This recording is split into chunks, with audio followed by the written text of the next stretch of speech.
Greetings, and I am glad to be able to address the question of where the ethnography division has been and where it's going. I have been a part of this division since its inception, and in conversations with people many, many years ago, it seems like, although I think it was only about a decade now, we decided that we were going to petition the NCA to get a new division that would be able to celebrate the kinds of ethnographic work and autoethnographic work that many of us did and that our students were doing.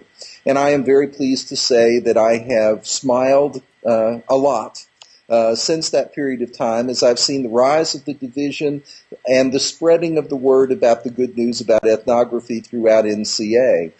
I've also seen, we are a very popular division. We have more papers that are submitted every year.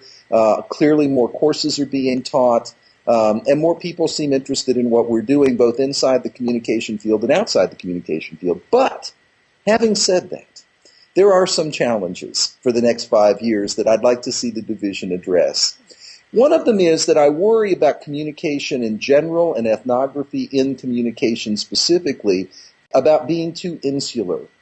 And what I mean by that is that the communication field is not well known outside of academic culture. This has been, of course, my hobby horse for a number of years, saying that before I die, I want to walk into a Barnes & Noble or a Borders and see a shelf labeled communication, because we do great work. And the fact that we don't have a public presence really troubles me greatly. I have, as a result, been teaching courses in creative nonfiction. I've been trying to use the creative nonfiction interface with ethnography and autoethnography to get the word out. I'd like to see more of that kind of thing done.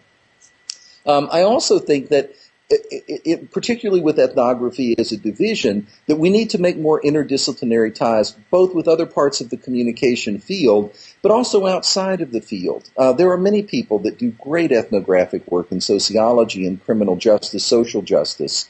Now I'm seeing it in a program that we have here called Science and Policy Outcomes. And so there's a need for this kind of basic field research using the techniques that we train people in, and everything from interviewing to just good observation and then writing in a compelling narrative fashion that can literally change the world. I mean, I had an experience just last summer working with the sustainability group.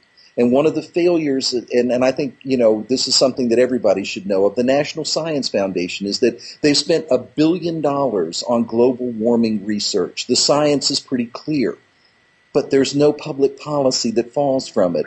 And so when they did their own study, they said it was a failure of narrative. It's not a failure of science. It's they haven't told a compelling story. And so now they've been trying to hire people to teach them how to do that. And I think we're positioned for that kind of move. We can assist in so many ways with what we know about research and about writing. Other people get the word out. And in that way, I think we both do a good public service, and we also improve the standing of ethnography both in the division and in the world. Those are the things I'd like to see happen in the next 5 years. I tell my students this all the time. You're the next generation. The proof is in what you do. Thanks for allowing me to speak my mind, and I look forward to any comments that you might have.